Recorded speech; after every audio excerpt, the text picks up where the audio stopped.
IRM, imagerie à résonance magnétique. 3 lettres capitales, pierre angulaire de l'imagerie médicale aujourd'hui. Au HUG, chaque patient peut bénéficier d'une technologie de pointe, désormais sur plusieurs sites. Objectif de ce nouveau déploiement géographique, limiter les déplacements et raccourcir les délais d'attente. On a une croissance constante des indications et des demandes pour la résonance magnétique émanant des hôpitaux universitaires de Genève. Et en gériatrie, c'était un projet, donc l'hôpital des Trois-Chênes, qui était dédié aux patients âgés qui, selon la démographie du canton, sont en pleine croissance. Et on voulait éviter qu'ils soient transportés toujours au site Cluses-Rozeray pour être examinés. L'hôpital des enfants dispose déjà depuis longue date d'un plateau technique qui vient d'être renouvelé. Et au site Cluses-Rozeray, il y a 5 machines IRM maintenant, avec un très joli plateau technique qu'on a développé ensemble avec le service d'ingénierie biomédicale et qui représente maintenant le top du top de technologie qui est disponible sur le marché. Donc nos patients bénéficient d'une excellente technologie pour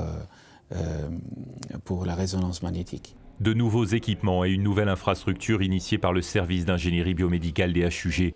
Un service à multicompétences, techniques, organisationnelles, mais aussi médicales. Cela dit, on n'est pas du tout médecin. On a juste cette culture de base qui nous permet de parler à peu près le même langage et de pouvoir se comprendre. C'est une notion assez forte du métier de l'ingénieur bio, c'est qu'il est souvent à l'interface en fait, entre des corps de métier très différents qui doivent se parler pour la bonne réalisation de projets concrets, d'équipements, mais qui sont même de cultures assez différentes entre quelqu'un qui est financier, quelqu'un qui est informaticien, quelqu'un qui est médecin, infirmier. Voilà, il peut y avoir des incompréhensions comme ça. Et souvent, l'ingénieur bio, en tant que chef de projet ou coordinateur, j'aime plutôt le terme de coordinateur, eh bien, est amené à faire en sorte que tout le monde se comprenne. Une nouvelle plateforme d'IRM ne se résume pas à un espace disponible et la livraison d'appareils. C'est aussi et surtout le résultat d'étapes clés validées par tous les acteurs concernés et définies au préalable d'abord sur papier.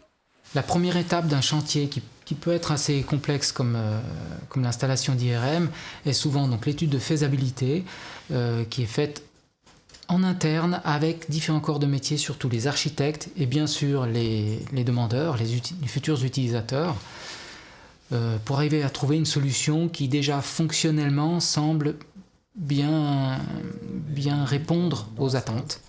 Est-ce que vous aviez des choses à voir encore sur cette zone-là? Les marches là, il y a des choses... On n'aura plus. On n'aura plus parce que ça va être comme ça et puis on a décidé de faire des marches autrement, comme ça là. Donc ça on n'aura plus, il n'y a que ça qui change dans cette partie. Le rôle de l'ingénieur biomédical pendant toute cette phase d'implémentation, de mise en place est plus un rôle de coordination et finalement il prend un petit peu de recul quand la partie décision d'achat est faite. Souvent on se met un petit peu en retrait et on doit être là quand même pour répondre aux différentes attentes parce que le fournisseur quand il a eu le marché, là il revient avec plein de petites questions détaillées et il y a beaucoup de choses qui peuvent être répondues par les uns ou les autres et il faut généralement une personne qui est le porteur de projet, le chef de projet répondant pour l'hôpital. Une coordination générale pour une mise en place effective qui doit répondre aux différentes attentes de chaque intervenant avec comme objectif commun le confort du patient et l'excellence de l'examen.